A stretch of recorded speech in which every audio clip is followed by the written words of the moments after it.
but we have, here? Huh, you're not Nick. Oh, well, that's a shame. If I can't be his best pal, then I guess you'll have to do instead!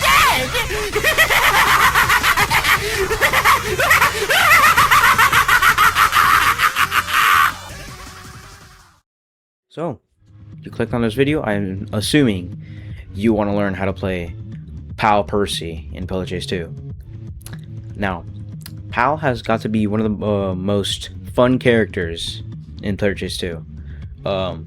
Aside from, like, Brutum, because Brutum's also really fun. But I don't know, Pal's pretty much fun, and I don't think he's that difficult to use, so... But some people don't know how to use him correctly. They just play him to play him. Not much of strategic use is usually used for him. But you can be strategic with him. There are strategic patterns that you could learn in this video that could help you out in gameplay. So yeah, there will be chapters. We'll be covering over some specific things over the course of, I believe, 5 or 6 chapters. I'm not sure. And yeah, let's get to the first chapter.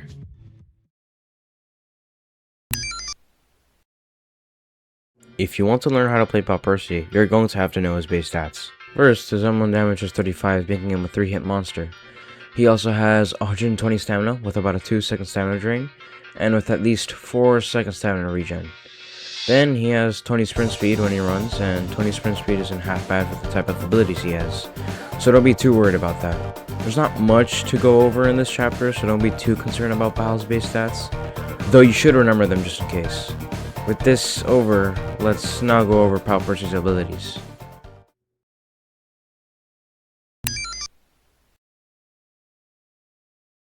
Now this chapter has way more to go over than the last one, so first off, the first ability we will go over is Wire Terror. Pal Percy lifts both of his arms out before slamming the ground, which causes wires to sprout out of the ground beneath him. The amount of damage a wire can do to a player is 10, but that's only when you are nearby when it's created. However, if you are far, but then come into contact with the wire, you will take 5 damage, and will be unable to sprint for just a second. The second ability I also want to go over is Together Forever. Together Forever makes Pal Percy release wires from his chest to catch the player. From close range, the ability gives you 10 damage. But from far, I think 5? I'm not entirely sure, as it doesn't show in the wiki or when I did inside of the game. Maybe you don't take damage from afar, I'm not really sure though. The last ability I want to go over is Turbo Time, one of the most important abilities in Pal's kit. You have 2 options for Turbo Time, to either buff yourself or your TamaTerrorz. You'll go over what the buff does for the TamaTerrorz in the next chapter. Anyways, the buff you get for Pal when using Turbo Time are Speed Boost, and I'm pretty sure that's the only buff he gets from this. But yeah, he also just does less damage when in Turbo Time. In base stats he does for 35, but in Turbo Time he does 28. Same applies for Wire Terror, as well in base it does 10 in close range, but it does 8 in Turbo Time. Turbo Time is more used for desperate times, such as like the last seconds of the round, or the person you're chasing is low. You shouldn't use it as a normal chasing strategy, but yeah, I think that's all we need to cover here, and now to explain the TamaTerrorz. One little thing I forgot, his passive, Hyperactive. When Pal Percy uses Wire Terror or lands Together Forever, he gains a speed boost for 3 seconds. This passive can't be active when Turbo Time is on. So yeah, I forgot about his passive. Wow, okay. So much for making a guide.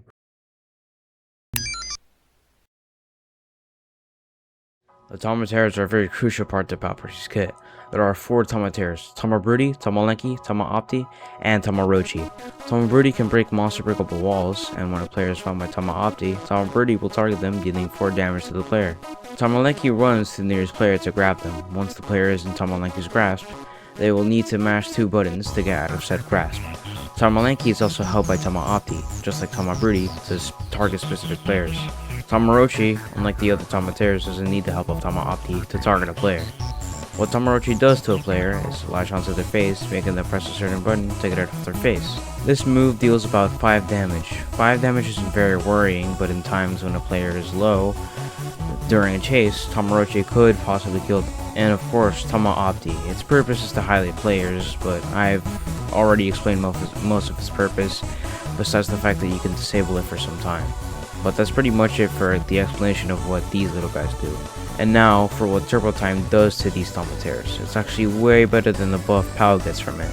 Like I said in the last chapter, it buffs the TamaTerrorz, which is really good. TamaLanky is way faster in Turbo Time, and increases the hitbox to grab players. TamaBroody now does 8 damage instead of 4, and its hitbox is slightly larger, and will target any nearby survivors without the help of TamaOpti. TamaTerrorz are super helpful for any Pal Percy round, and you should use them to your advantage. Well, that's pretty much it for the TamaTerrorz. I thought this chapter would be longer, but I guess not.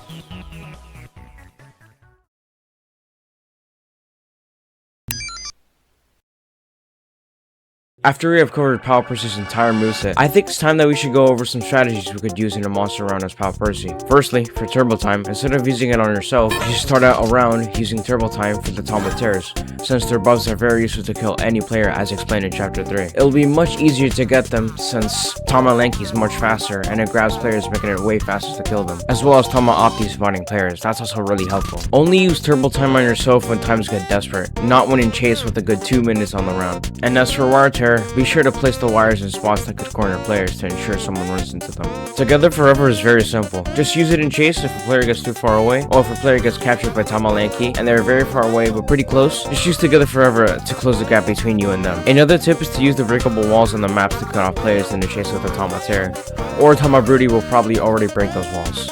One last thing is for LMS. Use Turbo Time on your TamaTerrorz to pressure the player and place wires where you think the exit can be.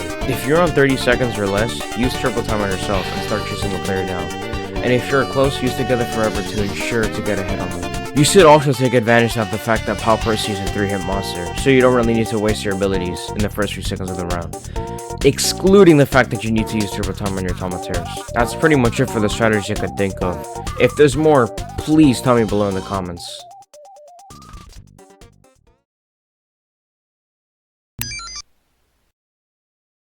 After a ton of explaining on how to play Pal Percy, maybe you should also know how to go against him too. Every round with Pal Percy, you will have a Pal Percy toy that you have to complete 10 out of 10 minigames so you can get highlighted to Pal. Now when you first get into the round, the bar is already filled to 10 out of 10.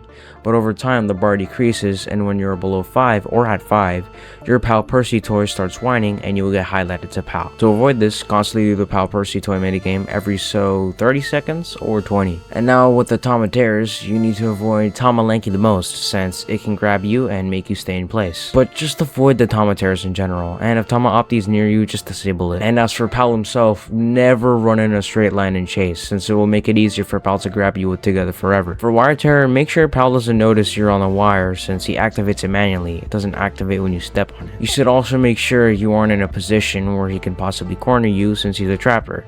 So cornering is his strong suit. You can hear him use Turbo Time if he laughs, or hear an electric zap, so make sure to avoid the area where the sound is coming from. In the last 30 seconds, be sure to be near where the exit could possibly be to escape as quickly as possible. In the last 30 seconds, be sure to be near where the exit could possibly be to escape as quickly as possible. That was a short, cut and dry chapter. Sorry for that, but that's mostly everything you need to know. The rest is up to your skill and capability.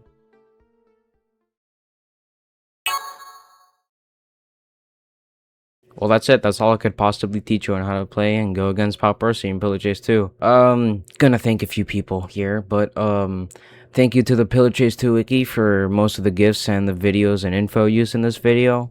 Very useful. I probably couldn't even make this video if the wiki didn't even exist. The Pal Percy model, not mine, literally from the game.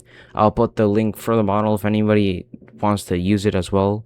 Then the artist who made the Pal face animation for the Pillage 2 teaser, the one I used in the intro, the amazing work, not mine.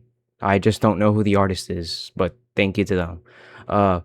Playtime with Percy Wiki, thank you so much, because I probably wouldn't have found like most of the sound effects from the Playtime with Percy game. So yeah, thank you. And big, huge thank you to my friend Alex for recording the TamaLanky and TamaTerrorz ability videos. He's a goat. Should probably subscribe to his channel. I don't know if he still has any of his videos up, but whatever, it doesn't matter. Thank you guys for watching the video. I'm gonna like hide for 2 years now, like I did last time.